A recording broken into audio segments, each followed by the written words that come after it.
The targeting of a senior Hamas leader in Lebanon yesterday was precise, was clinical. What happened in Iran today was anything but. The sound of twin explosions in the Iranian city of Kerman. Large crowds had gathered to mark the 4th anniversary of the death of one of Iran's most powerful men. The bombs went off near the cemetery where he's buried. Over 100 people died, dozens were injured, bodies lying on graves. The crowds were marking the death of General Qasem Soleimani, killed by an American drone strike in 2020. He was the architect of Iran's regional policy, from supporting Hamas in Gaza to Hezbollah in Lebanon.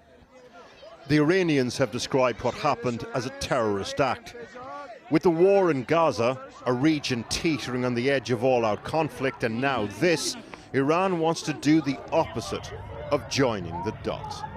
I think the Iranians are going to be very cautious in their response. Their immediate attribution to terrorism, perhaps ISIS or perhaps internally opposition groups, is their strategy to direct attention away from the regional connectivity, and also to delay Iran's decision in entering a broader regional conflict. Why is Iran so reticent to go down that road? Well, Iran is, I think, often misunderstood. The assumption is because Iran backs so many regional groups around Israel's borders, and Iran uses those groups as a tool of deterrence, the assumption is that Iran, too, is willing to militarily pile into a conflict. And for decades now, we actually have not seen Iran pile into any military conflict. That's not to say there's no circumstance in which Iran wouldn't pile in or give the green light for Hezbollah in Lebanon, who they sponsor, to do so. Today, Hezbollah's leader, Hassan Nasrallah, gave a speech. It was full of fire and fury, but as of yet signifying nothing new militarily. Which is important, because it comes a day after the killing of Salah al-Aruri, one of Hamas's most senior leaders. He was targeted by what's assumed to have been an Israeli drone in Hezbollah's backyard, a southern suburb of Beirut. Al-Aruri was Hezbollah's point person in Hamas. It was telling, therefore, that there was little new in Nasrallah's speech. Nasrallah will be cautious yet again. Lebanon is in a precarious political and economic position that hasn't changed. In fact, it's perhaps been made worse since October 7th. And I think that, again, Hassan Nasrallah isn't going to risk his leadership, isn't going to risk Hezbollah's capital and position at this time. Flares over Gaza tonight. For the moment, it appears self-preservation is keeping a lid on this becoming regional. The problem comes when leaders judge that all-out conflict is the only way they'll survive. Well, let's talk now to Dr. Samuel Rahmani from the Royal United Services Institute, the Defence and Security think tank. Dr. Samuel Rahmani, who do you think was to blame for these attacks in Iran, Israel or someone else? Well, I think that there's not really clear evidence that Israel was directly involved in this attack. I think the initial intelligence assessment that's coming through from the United States and coming from some others, that it's most likely ISIS of some variety that was involved in it, but it's too early to tell definitively who was responsible. I mean, whoever was responsible, it's clear that the tensions have been ratcheted up.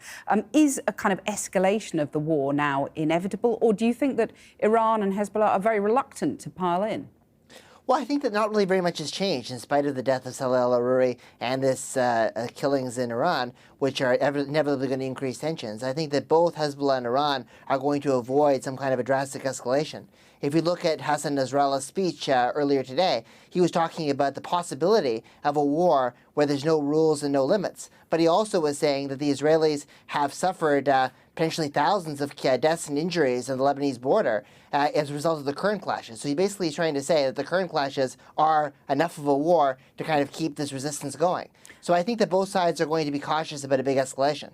So do you think he pulled his punches, rather, in that speech? You know, we'd sort of built it up, that we were expecting, you know, the same old rhetoric, but perhaps some sort of hint at action. There was none.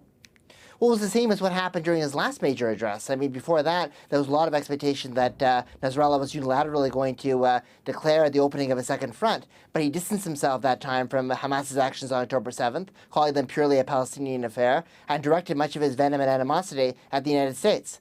I think that the same thing is going to happen this time. He is making another speech on Friday, though, and we need to watch for what his reaction to Israel's strikes on Beirut will be also.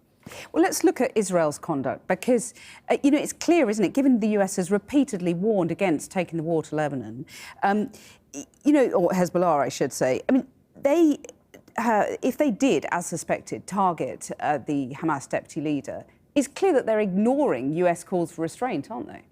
Well, I mean, this is a little bit of a gray zone because I think in the first week of the war, it was reported that the United States urged Netanyahu not to open a second front by targeting Hezbollah's military capabilities in Lebanon.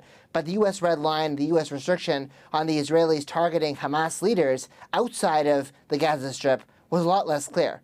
I mean, obviously, I don't think that the Americans would be very thrilled if the Israelis went after the Hamas leadership in Qatar, because Qatar is playing an important diplomatic role with the hostages and in terms of de-escalating this. But Hamas leaders in Lebanon are most likely considered by the Israelis to be fair game, and they didn't expect much of an American backlash. And that's probably why Saleh al-Aruri was targeted. It's also important to keep in mind that al-Aruri has been a long-time adversary of the United States, and the U.S. has listed him as a terrorist since 2015.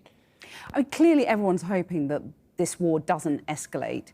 What are the consequences if it does?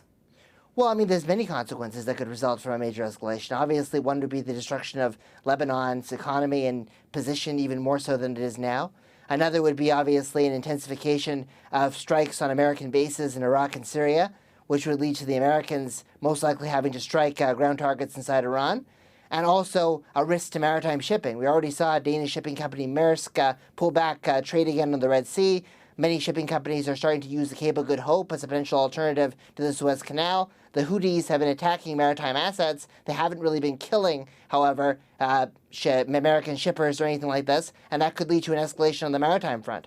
So I think there'll be many, many different layers of escalation here.